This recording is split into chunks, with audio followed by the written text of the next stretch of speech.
Buenos días, cubanos, cubanos de todas partes del mundo, los de adentro, los de abajo, los del exterior, los de arriba, que han arruinado nuestra nación, al sistema gubernamental, al Partido Comunista y a toda esa partida de sátrapas que han arruinado esta isla. Hoy es un día nublado, fresco, no hay viento, las hojas de los árboles están quietas, pero es hermoso estar aquí dentro de Cuba, en un espacio libre, donde se dice lo que se piensa, lo que se siente, lo que se quiere, lo que se busca. Y también esto es para compartir un poco y aliviar las nostalgias de esos que están fuera, que de cualquier forma han huido del país antes de enfrentarse acá a la dictadura, al régimen, para cambiar el sistema social y político implantado por Fidel Castro. Algunas gotas de lluvia comienzan a caer, pero eso en tenue. Ya tapé la cámara con un nylon y voy a tratar de hacer esta transmisión. Hoy basado en la Carta Universal de Derechos Humanos y las declaraciones del representante de la presidencia de Cuba. No voy a decir presidente porque de verdad que no creo que este señor sea un presidente de una nación. No vi mucho sus declaraciones porque de verdad que me resulta muy estresante escuchar tantas sandeces, tantas estupideces políticas, tanta demagogia de un individuo que representa, según la Constitución, un pueblo. Pero sí escuché que habló mucho sobre el supuesto bloqueo norteamericano y que expresó que tenía derecho a juzgar a los Estados Unidos como culpables de las situaciones, de las protestas dentro de Cuba y de la crisis que existe hoy dentro de la nación cubana. ¿Por qué dices que Cuba no tiene un bloqueo económico? Lo digo porque es así, otra mentira del régimen cubano. Miren, un bloqueo es un acto de guerra con el objetivo de impedir que barcos, aviones u otros medios entren en un país. Este acto siempre implica el uso de la fuerza militar, y eso no está pasando. De hecho, prácticamente todos los países del mundo comercian en mayor o menor medida con Cuba, España entre ellos. Cuba lo que tiene es un embargo económico, lo cual significa que Estados Unidos no permite que las empresas que tengan sede en Estados Unidos operen en Cuba. Esto se hace para impedir que el gobierno cubano se lucre con las empresas expropiadas / robadas a sus ciudadanos. Es decir, la justificación de este embargo es no traficar con mercancías robadas, algo que por cierto es ilegal en casi todos los países del mundo. ¿O es que acaso si robas un coche lo puedes vender legalmente? A la dictadura cubana le interesa que sigamos diciendo bloqueo, primero porque así se victimizan, y segundo porque al simular un conflicto militar tiene declarado un constante estado de excepción para así recortar brutalmente las libertades de los ciudadanos cubanos. Pero vamos, os aseguro que no existe bloqueo ninguno a Cuba. Suponiendo que exista un bloqueo, de entrada es un embargo, no es un bloqueo.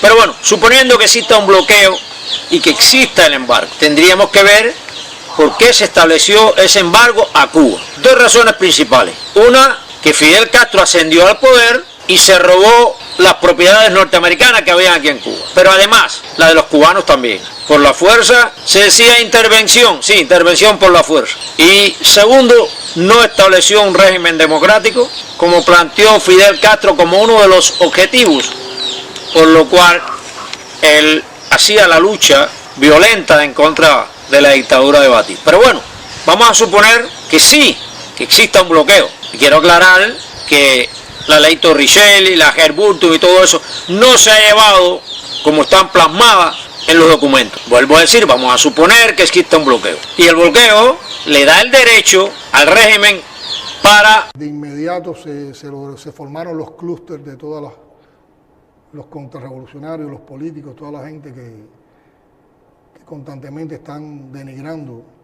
de la revolución, se convirtieron en hechos de más permanencia y de más magnitud, manipulados incluso con técnicas de inteligencia artificial, las cosas que habían ocurrido realmente.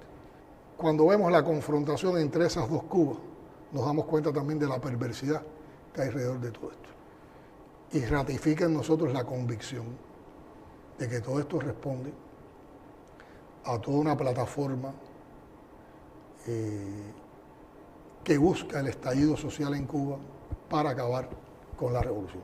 En este espacio, que inicialmente se estrena en la página de YouTube de la Presidencia de la República, el mandatario denunció que estos intentos por subvertir el orden en Cuba obedece a una vieja política del imperialismo estadounidense puesta en práctica hace casi 64 años, cuando manifestaron que por el apoyo mayoritario del pueblo a Fidel solo se podía derrocar a la revolución si el gobierno de los Estados Unidos, a través de la asfixia económica, lograba volver a los cubanos contra el gobierno revolucionario.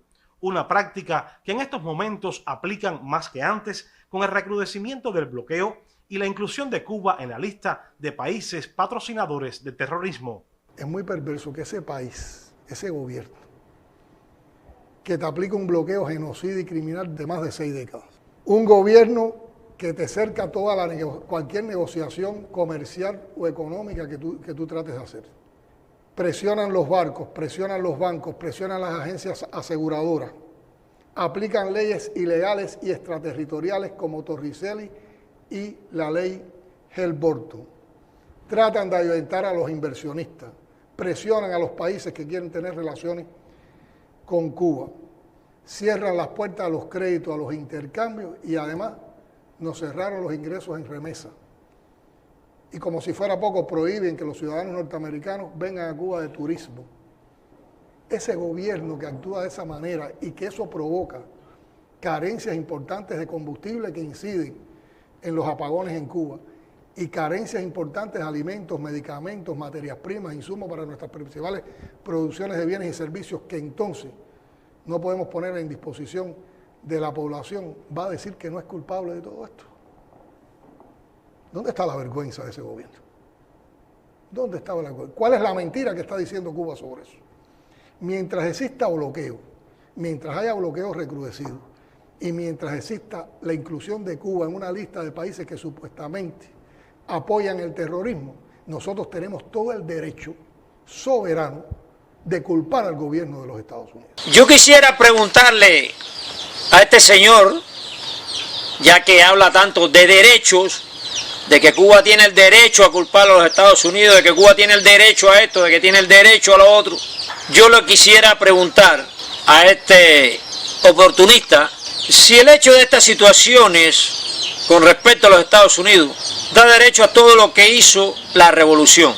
Quitar la tierra a los campesinos, le da derecho a apropiarse de la propiedad individual, de la propiedad privada, a sancionar a largas condenas de privación de libertad a pensadores diferentes, suponiendo que exista el embargo o bloqueo, como le deseen llamar, le da derecho al régimen a no permitir decenas de derechos humanos que por condición humana le corresponden a todo ser humano, y que la revolución en 1959 se apoderó de ellos, agenciándose los derechos sobre estos derechos. Le da derecho al régimen opresor a no permitir estos derechos. Voy a poner ejemplos, ayudado por la Carta Universal de Derechos Humanos, de la cual Cuba es gestora y firmante. Derecho número 13, lo voy a leer textualmente. Toda persona tiene derecho a circular libremente y a elegir su residencia en el territorio de un Estado. Toda persona tiene derecho a salir de cualquier país, incluso del propio, y a regresar a su país. Este derecho se ha permitido parcialmente después del 2013. Más de 4 décadas sin permitir el ejercicio de este derecho, y no a un ciudadano cubano, sino a todo el pueblo de Cuba. Este conflicto casi personal de Fidel Castro y el Partido Comunista con los Estados Unidos le da derecho al poder, al régimen, a la revolución, a quitar la tierra a los campesinos como se las quitó. Le da derecho a quitar por la fuerza propiedades legales de cubanos dentro de Cuba. Le da derecho a sancionar a largas cadenas de privación de libertad a ciudadanos cubanos dentro de Cuba por pensar diferente. Le da derecho a la represión, al acoso, a la amenaza, al vituperio a cubanos dentro de Cuba por pensar diferente.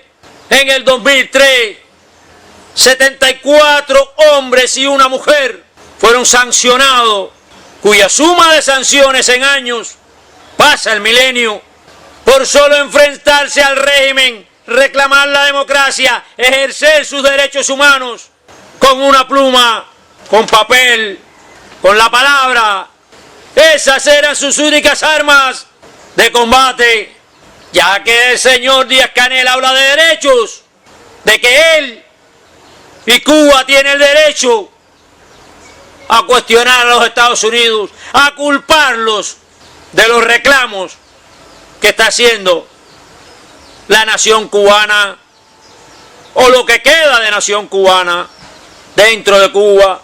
Le da derecho a que no se haya permitido el artículo número 13 de la Declaración Universal durante más de 5 décadas y hoy se permite parcialmente porque hay cubanos que no pueden viajar al exterior y otros que no pueden regresar a su país. Y el artículo número 13 dice, por cierto, de la Carta Universal de Derechos Humanos, de la cual Cuba es firmante y gestora, toda persona tiene derecho a circular libremente y a elegir su residencia en el territorio de un Estado. Toda persona tiene derecho a salir de cualquier país, incluso del propio, y regresar a su país. El conflicto con los Estados Unidos da ese derecho a la dictadura cubana, al presidente que habla tanto de derechos, le da derecho a no permitir el ejercicio del artículo número 19 de la Declaración Universal, que dice textualmente: todo individuo tiene derecho a la libertad de opinión y de expresión. Este derecho incluye el de no ser molestado a causa de sus opiniones, el de investigar y recibir información y opiniones, y el de difundirlas sin limitación de frontera, por cualquier medio de expresión, impresos, carteles, proclamas, de forma verbal. Sin embargo, por ejercer ese derecho, decenas de cubanos dentro de Cuba han sido y son acosados, reprimidos, vituperiados, acusados de mercenarios, señalados como terroristas, amenazados y muchos conducidos a prisión o multados porque son delitos punibles. La Carta Universal es derecho de todos los ciudadanos y en todos los estados. Le da derecho a usted, presidente, a su partido comunista, a su gobierno, de no permitir el ejercicio también del artículo número 20, que dice textualmente: toda persona tiene derecho a la libertad de reunión y de asociación pacífica. Nadie podrá ser obligado a pertenecer a una asociación. Yo he sido arrestado, conducido a un calabozo por intentar asistir a una reunión, y no una sola vez, en varias ocasiones. Pero como yo, hay decenas de pensadores diferentes que le ha ocurrido lo mismo. Este conflicto con los Estados Unidos le da derecho al régimen a no permitir el ejercicio del artículo número 17 o violarlo. Y dice así: toda persona tiene derecho a la propiedad individual y colectivamente. Nadie será privado arbitrariamente de su propiedad. Ahí está.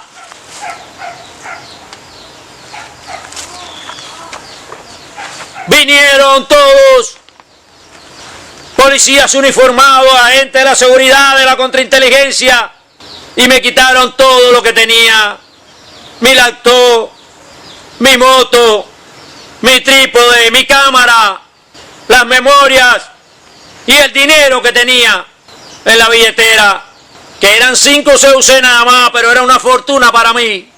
¿Da ese derecho, señor presidente? No fui llegado a ningún proceso legal donde se demostrara un posible delito.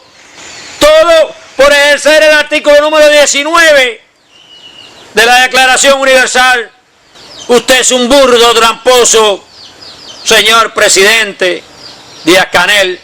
El Estado, el poder, su régimen, el cual usted representa, En 1959, mediante el tramposo proceso revolucionario, supuestamente una revolución para el pueblo, se apoderó de los 30 artículos de los derechos humanos. Y hoy aún son violados abiertamente y públicamente y pluralmente a toda la nación. Usted habla de que las protestas fueron logradas por los Estados Unidos. El pueblo de Cuba tiene todo el derecho a protestar y reclamar pacíficamente los derechos que le corresponden por condición humana. El que es un vil desvergonzado es usted y sus periodistas, Albertico López, Oliver Zamora, Ailín y todos esos perros falderos de su dictadura. Claro, en estos momentos es su dictadura.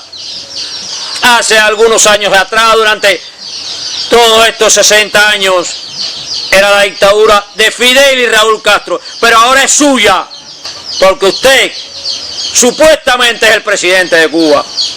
Ese conflicto del Estado con los Estados Unidos, porque no es un conflicto del pueblo, sino del Estado, del poder.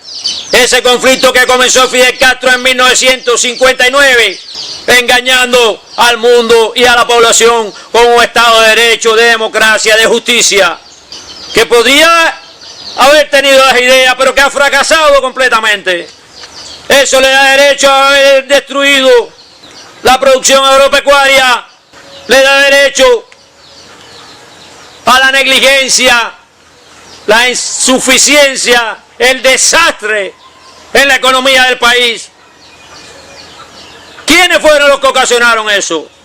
Si Cuba está declarada en 1959 por Fidel Castro y su Partido Comunista como primer territorio libre e independiente de América, ¿quiénes? ¿Los norteamericanos vinieron a gobernar aquí, a causar este desastre? ¿Qué presidente norteamericano gobernó aquí? ¿Qué miembro de la Cámara de Representantes norteamericano gobernó aquí? ¿Qué miembro del Congreso norteamericano gobernó aquí?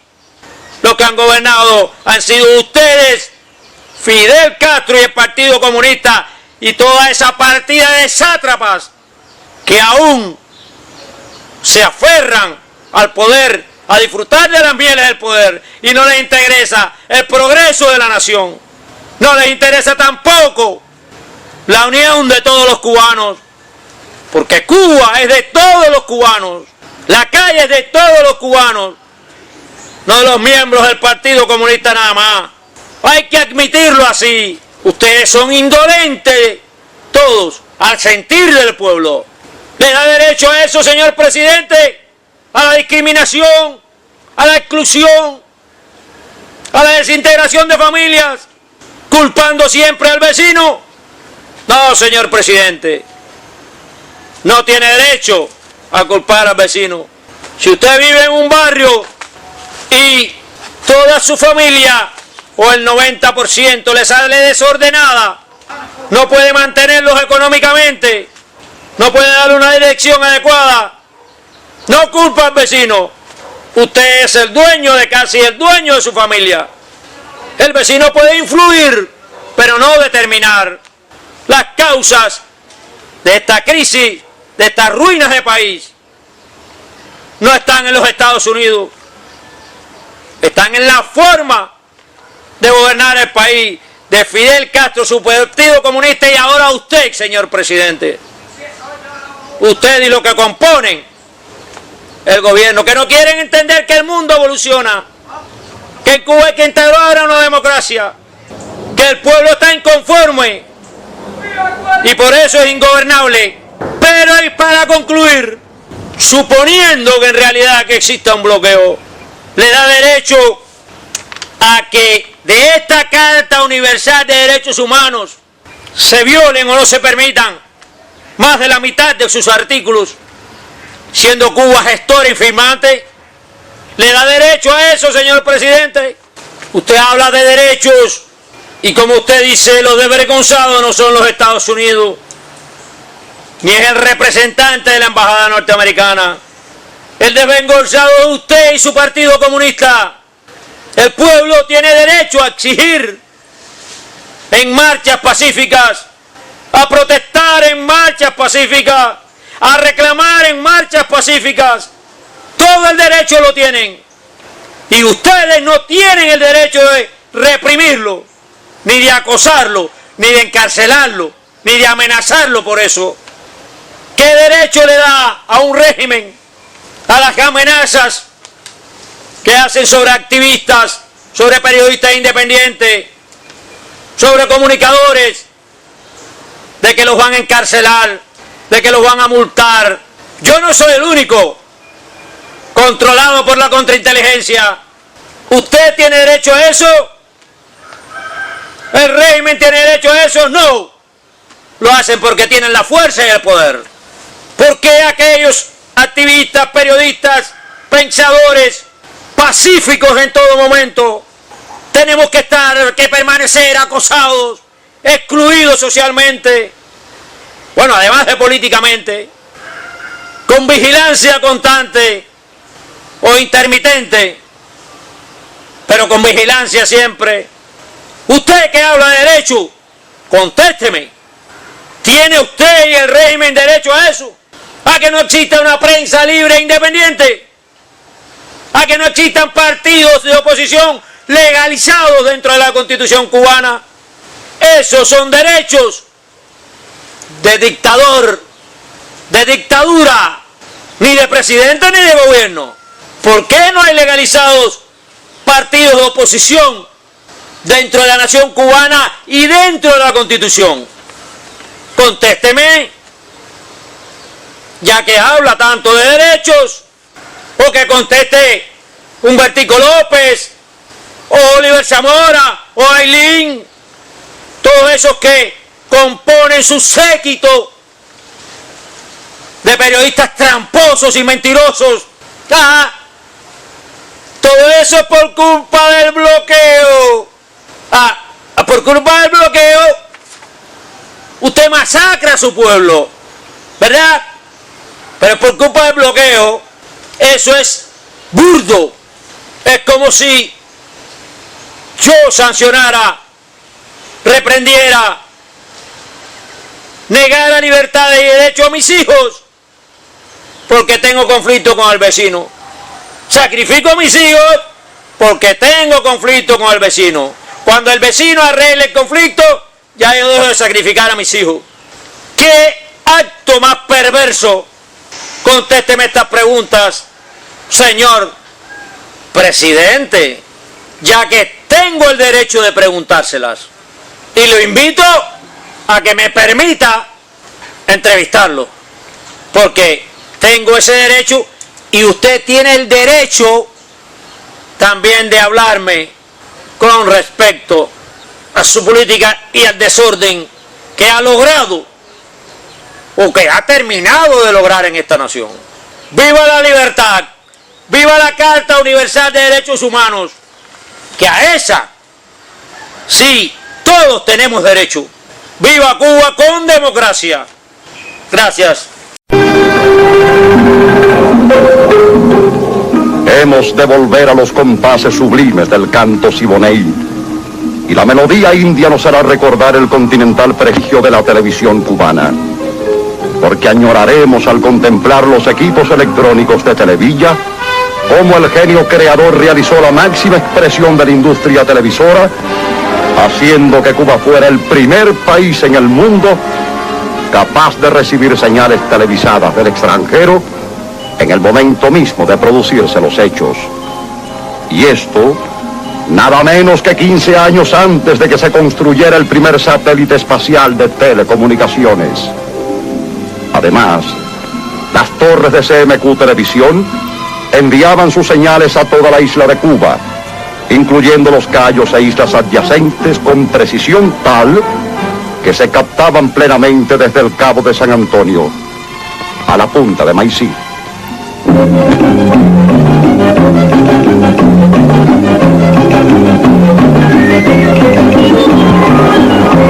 Tendremos de nuevo en Cuba Libre el enorme potencial de la industria zapatera, tal como la contemplábamos años atrás. Acrecentaremos en el futuro con plena libertad empresarial la producción del más fino calzado en enormes cantidades. Habrá en Cuba zapatos para cubrir con creces las necesidades del pueblo, ahora descalzo, y sobrarán cientos de miles de pares para la exportación.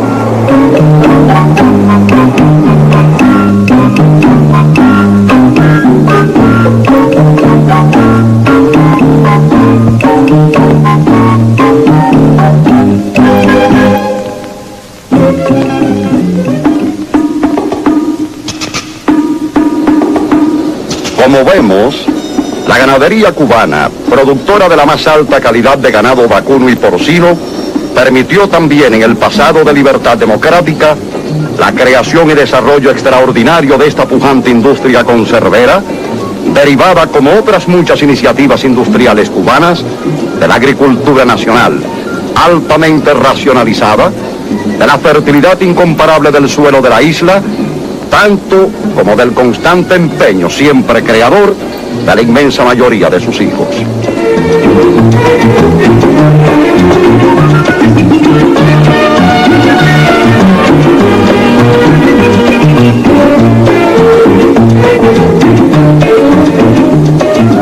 En Cuba Libre volveremos a paladear los deliciosos embutidos de antes, elaborados con carne de puerco cubana, preparados por los más modernos procedimientos mecánicos, con toda la pulcritud y la higiene que siempre fueron garantía de buena alimentación, exquisito sabor y fácil digestión de las conservas de Cuba, tan famosas en el orbe como el tabaco habano.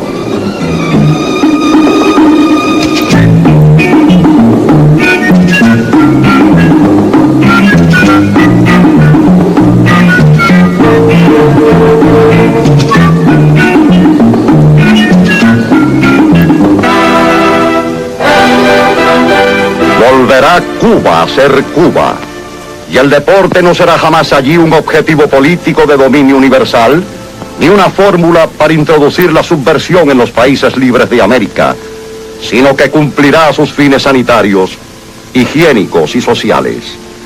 La ciudad deportiva de La Habana, el Palacio de Deportes, será mañana, como fue antes, escuela de atletas libres, y su gigantesca rotonda nunca más se utilizará como circo romano para juicios sin justicia. Jamás será indigna picota pública y vitrina de oprobio para escarnecer a los héroes de la Brigada 2506, que en gesto valiente de renunciación total fueran al rescate de la independencia, el honor y la libertad de su patria.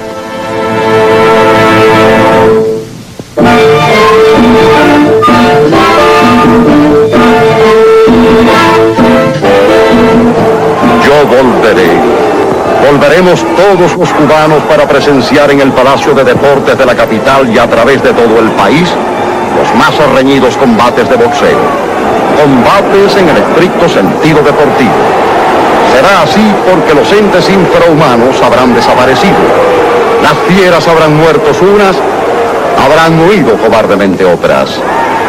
La lucha será de boxeo profesional o amateur, pero será legal y democrática. Así, en el plano político los combates entre cubanos serán de ideas cuando Cuba haya sido liberada de la opresión.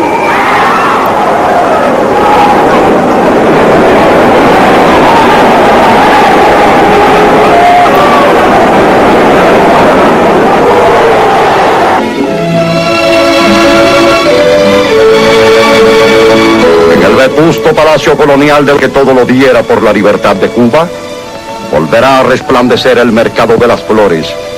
Miguel Aldama, el patriota que encenderá de vida la gran ciudad hoy mustia y desolada.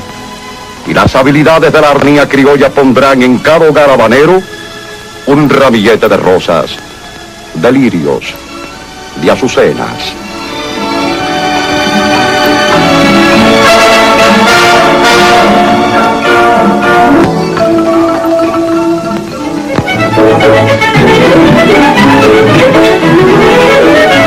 En el futuro, la enseñanza será libre en Cuba, como antes de la hecatombe. una educación exenta de ideas extrañas, colegios orientados por idóneos pedagogos, instruirán a la juventud científica y racionalmente. Las bases para la instrucción de los hombres del mañana volverán a ser Dios, familia, patria, honor. En tanto, los credos cristianos volverán a formar las conciencias y el deporte, tal como antes, completará la gestión educativa que aconseja el proverbio latino: mente sana, en cuerpo sano.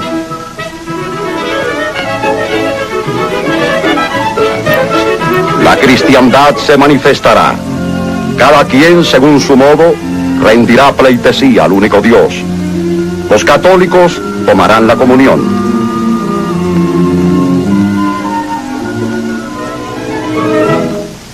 La graduación de los alumnos, como antaño, volverá a revestirse de solemnidad, de dignidad, de honor.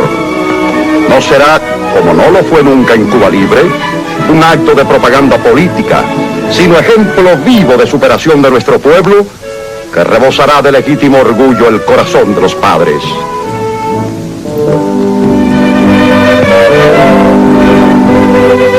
Pueblo de prácticas y realizaciones, dado constantemente el esfuerzo creador, el pueblo cubano, enamorado del progreso de su isla, se entregó desde siempre, desde sus mismos orígenes, a la dura tarea de engrandecerla.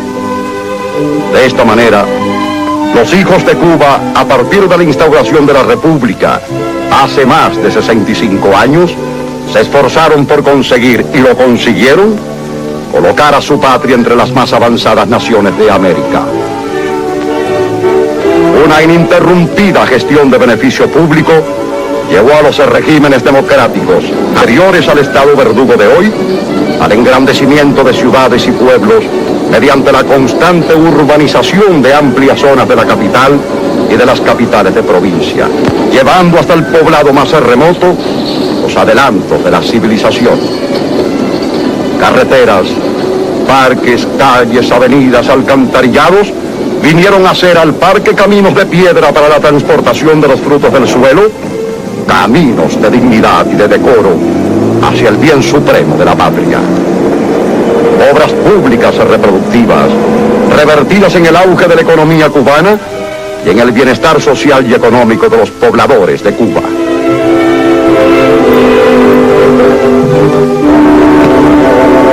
Gigantesca tarea de titanes, empresa encomiable de hijos gigantes de un país pequeño, pero inmensamente grande por su voluntariosa resiedumbre. Obra magna, grandiosa, realizada por los obreros más responsables y de mayor rendimiento de América.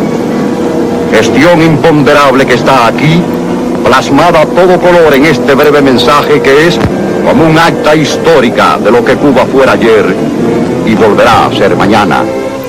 Fuente inagotable de trabajo consciente, responsable, concienzudo, de trabajo enaltecedor, constructivo y bien remunerado, que hoy es para Baldón de América, pozo sin fondo de la más ominosa esclavitud. Mas no importa mi dolor de hoy, yo volveré.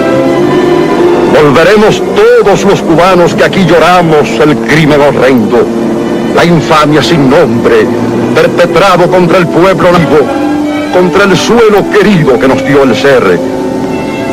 Volveremos ya, con la ayuda de Dios y el heroísmo más que probado de nuestros hombres mejores.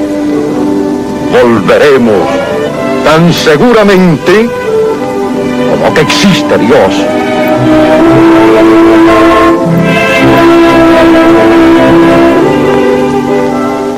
La isla de Cuba fue, y pronto volverá a ser, crucero obligado de todas las rutas aéreas y marítimas del mundo.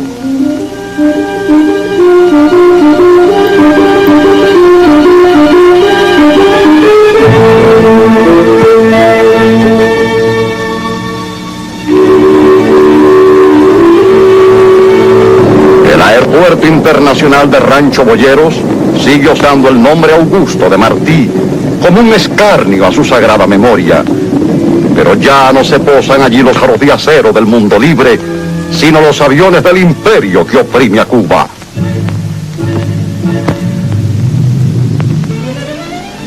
El progreso aeronáutico del cubano, abierto de par en par hasta para el más humilde de los hijos del país, había alcanzado un sorprendente auge desde una década antes de la vil traición cometida contra la integridad de la República de Cuba.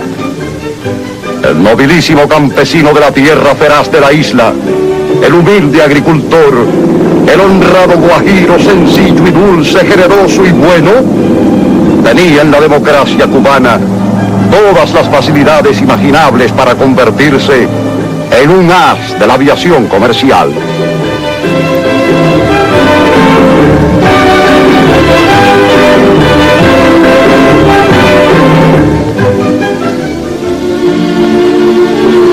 Muchos de ellos las utilizaron y llegaron a ser magníficos pilotos de la aviación civil.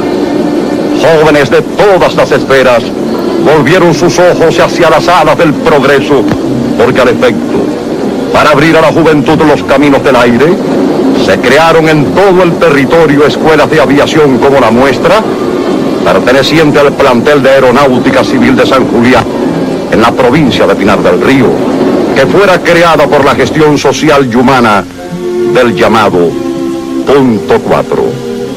Colegio de pilotos, mecánicos, ingenieros de vuelo y demás especialidades de la ciencia de volar, donde técnicos nacionales y extranjeros ponían su saber al servicio de la pequeña grande nación, grande solo por el espíritu patriótico de sus hijos. De esta manera, muchachos que se asomaban a la adolescencia con gran capacidad receptiva, habían fácilmente todo lo relativo a un avión, de la nariz a la cola, incluyendo el conocimiento de todas las piezas e instrumentos del mismo, así como a volarlo con entera responsabilidad y eficacia.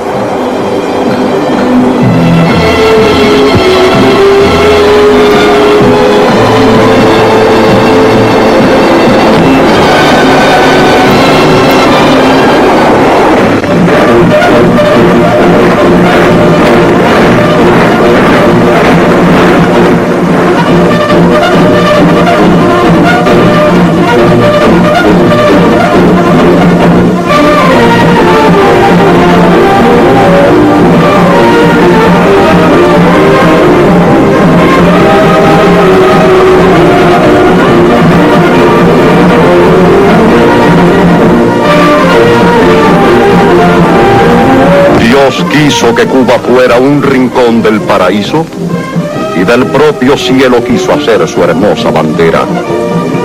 Así de la azul esfera 3 franjas tomó al instante y del sol agonizante un triángulo recortó y en el centro colocó una estrella rutilante. Si toda nación requiere una bandera querida por la que se da la vida y con orgullo se muere, en la de Cuba se infiere de su trayectoria en pos, que con ella no hay dos, y lo proclamo en su nombre. Las demás las hizo el hombre, la de Cuba la hizo Dios.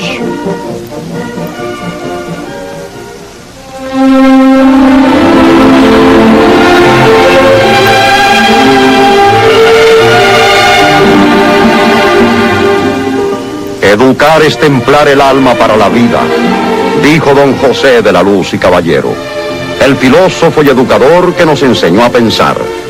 Educar, formar las almas de la niñez y de la adolescencia, eso hacía la escuela pública de Cuba, sin discriminaciones partidistas, sociales, económicas o de colores. Las escuelas estatales, desde los modernos centros de enseñanza rural hasta los planteles de enseñanza secundaria, eran gratuitos. A sus aulas asistían por igual democráticamente lo mismo el hijo del obrero que del empleado.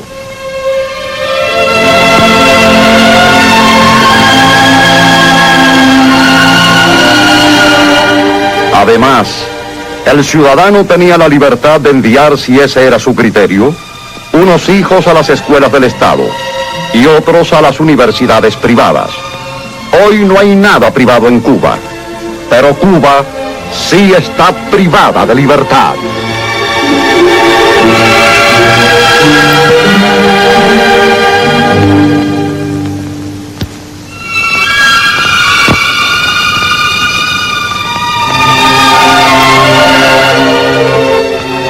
Cuba libre, el ciudadano pobre tenía garantizada la asistencia médica de su prole.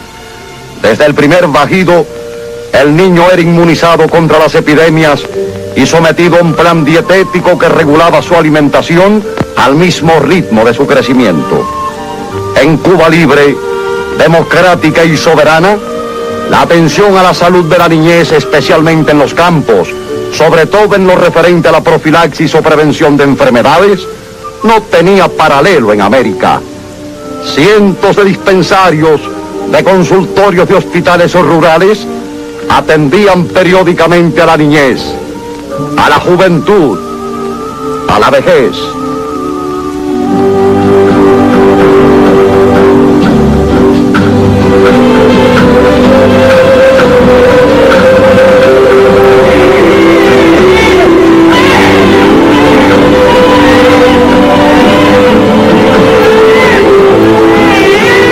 De manera general y completa, a plena responsabilidad histórica, la niñez, que era la esperanza de Cuba, se inmunizaba periódicamente contra todas las enfermedades endémicas y epidémicas. Sus vidas nuevas, sus vidas en flor, eran vigiladas científicamente por facultativos de todas las especialidades médicas, cuyos diagnósticos en cada caso se apoyaban en todos los análisis conocidos para determinar el exacto funcionamiento de cada organismo.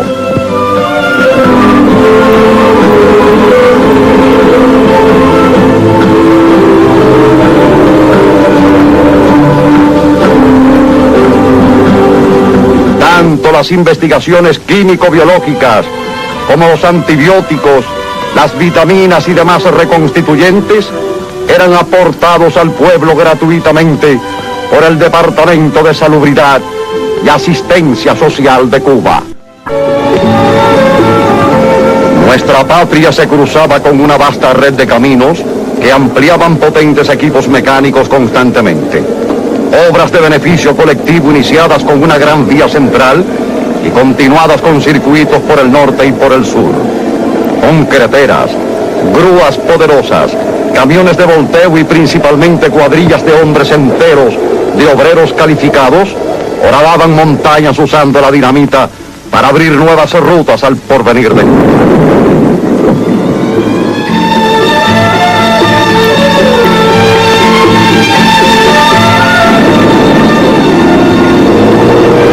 Bulldozers y motoniveladoras trazaban vías en las estribaciones de las lomas, que en su curso salvaban ríos sobre sólidos puentes de hormigón, bajando a los valles floridos, sirviendo de arterias vitales a los productos del agro cubano y a la recreación del espíritu en los días blancos de sol, cuando resplandece en verde lozanía la tierra india de Cuba, a la que mañana volveremos. Símbolo del martirio de Jesús, divisa de la cristiandad, baluarte de la fe cubana en Dios, la cruz de Holguín identifica la ciudad cubanísima que tan valientes ofrendara la independencia de la patria.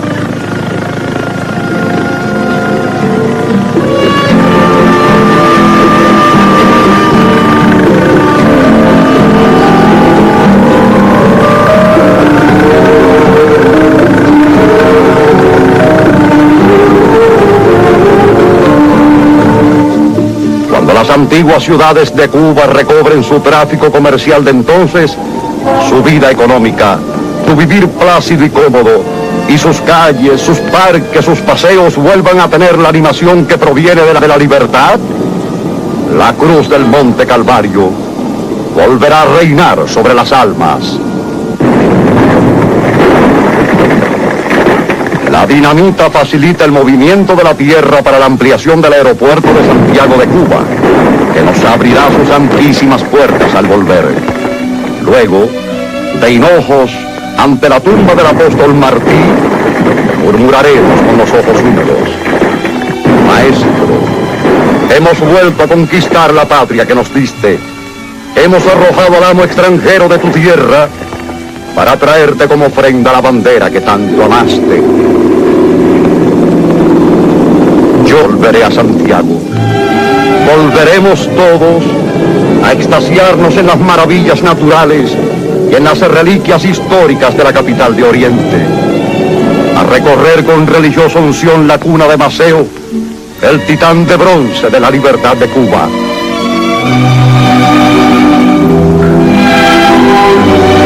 Y admiraremos la bahía acogedora de encantadores rincones. Volveremos al Morro que presenció la batalla naval determinante del nacimiento de nuestra república.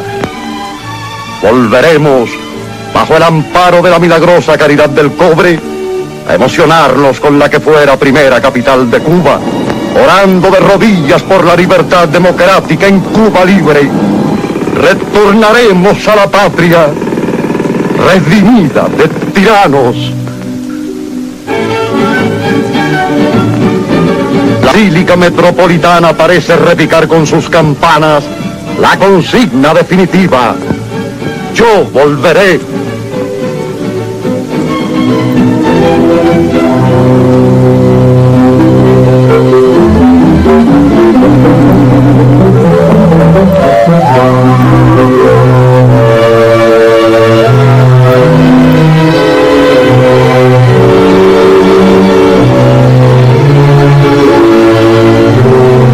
La segunda industria de Cuba en el momento de cometerse el crimen de lesa patria era la industria ganadera. Una ganadería racional, científica e intensiva que hubiera podido disputar la supremacía a nuestras industrias azucareras. Ganado vacuno de insuperable calidad como el Suiza parda, del cual poseía Cuba el hato pura sangre mayor del mundo.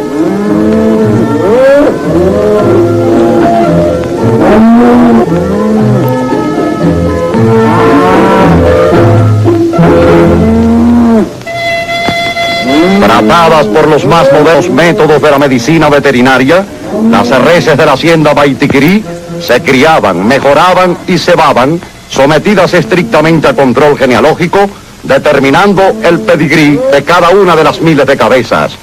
Y en los laboratorios de la empresa ganadera, un cuerpo de técnicos especializados y competentes veterinarios hacía el despistaje de las enfermedades de las reses, como la terrible brucelosis, y practicaba la inseminación artificial de tan óptimos resultados en la ganadería.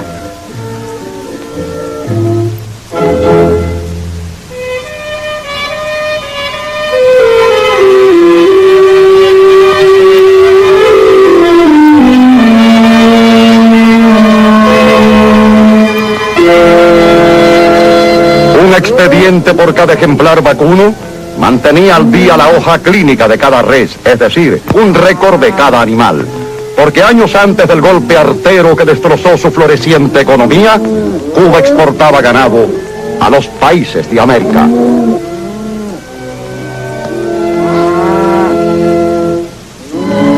En la próspera Cuba que empobreció la infamia, el fino ganado lechero oriundo de Suiza, registrado por su nombre, su número, su peso y su pedigrí, se exhibía en las ferias ganaderas nacionales e internacionales, donde el hato Suiza parda, purangre más grande del mundo, causaba la admiración de los expertos ganaderos, arrancando de los jurados, compuestos por especialistas cubanos y extranjeros, los mayores galardones, los premios.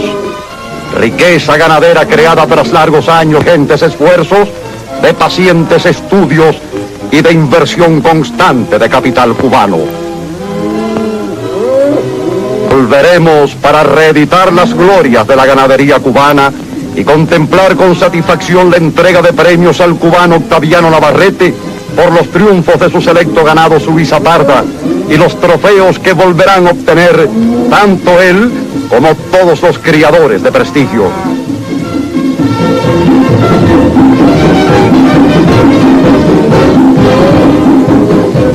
Estos criadores que usaban ante la barbarie adecuados sistemas de regadío para producir la pangola gigante, rico pasto cuya alteraba la de un hombre a caballo, alimento energético que era recogido luego mecánicamente, hierba pangola que entraba en la preparación de la dieta balanceada del ganado uno para aumentar su rendimiento.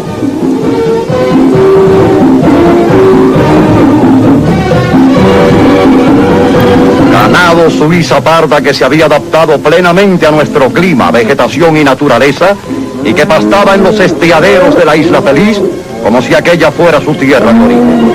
Ganado fino, de gran clase, adecuado igual al llano que a las montañas del país. Reses de una singular belleza y de práctica y creciente utilidad para la economía de la nación en ascenso. Como otras tantas razas de vacunos, el cebú, la Sandertrudis y otras muchas. Razas productoras de carne o de leche, o de ambos alimentos, que constituían el orgullo de Cuba a la vez que la savia vital de su poderosa economía.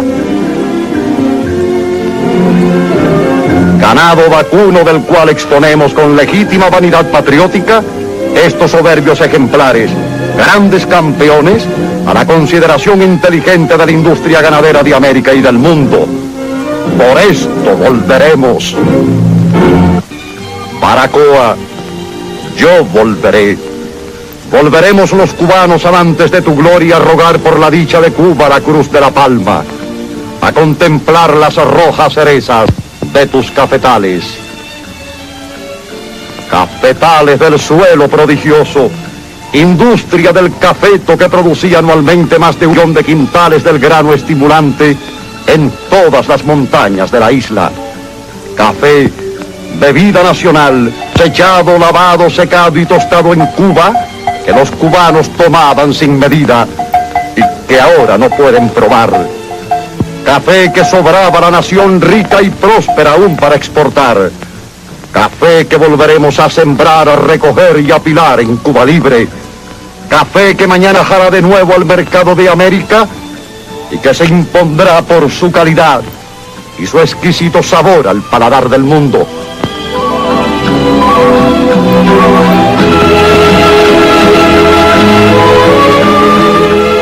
El coco indio, llamado así porque las semillas fueron traídas de la India, el patriota cubano Brigadier Lores, era otra de las inagotables riquezas de Cuba, agotada, destruida por la infamia comunista.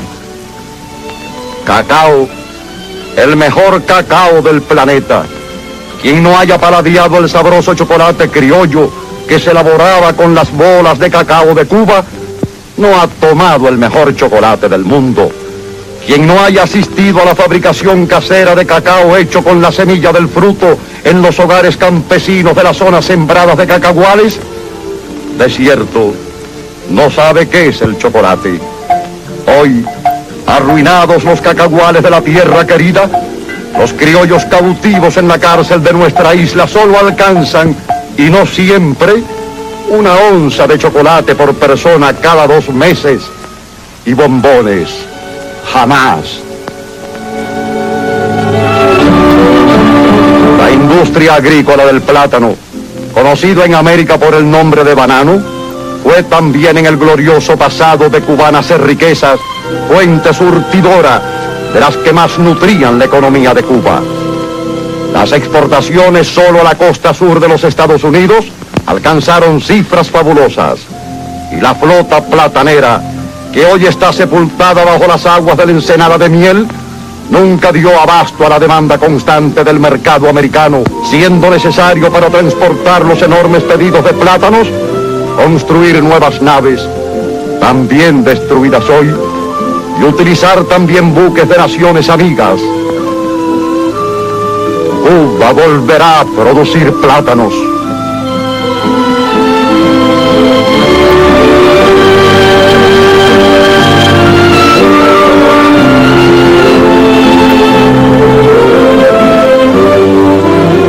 Cuba volverá a producir ganado de carne. El pueblo cubano comerá carne otra vez, porque la ganadería cebú, que los vándalos exterminaron, las reses de esta raza que sacrificaron por miles para adular a sus amos rojos, volveremos a producirlas en Cuba Libre. Siempre, a través de la historia, Cuba construyó. Hasta el aciago día del terremoto comunista, el cubano forjó con la resiedumbre de su voluntad y de sus brazos la patria que soñó Martí. Y años antes de producirse la fuerza diabólica que destrozó su ventura, usaba las más poderosas máquinas, las más modernas de la época, para abrir senderos hacia un futuro venturoso. Equipos pesados de los más modernos removían los más recios obstáculos que la naturaleza oponía al avance de la nación. El criollo era feliz. Gozaba derribando montañas para abrir paso a Cuba hacia un brillante porvenir. Y las explosiones de su bronco coraje frente al trabajo creador superaron siempre, por la fuerza expansiva de su voluntad, la acción fulminante de la dinamita, que entonces se usaba solo para derribar montañas.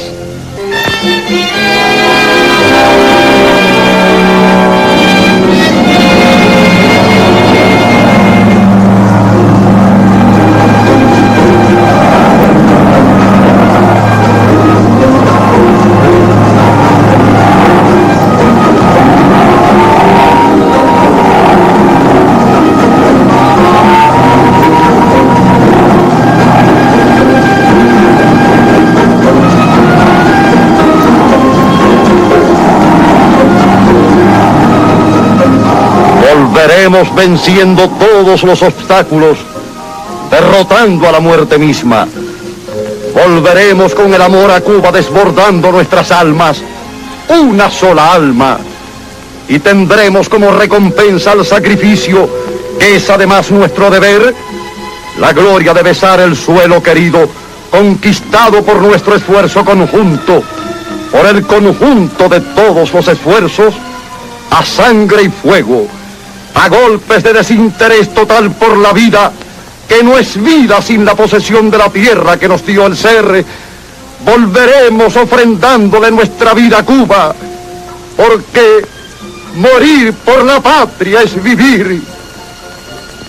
Por todo lo que mi Cuba fue, por todo lo que mi pueblo sufre, yo volveré. Cuba mía, yo volveré, yo volveré, y tu suelo lo besaré, porque sin ti mis canciones no vivirán, porque sin todo nada se volverá. Mis canciones no quieren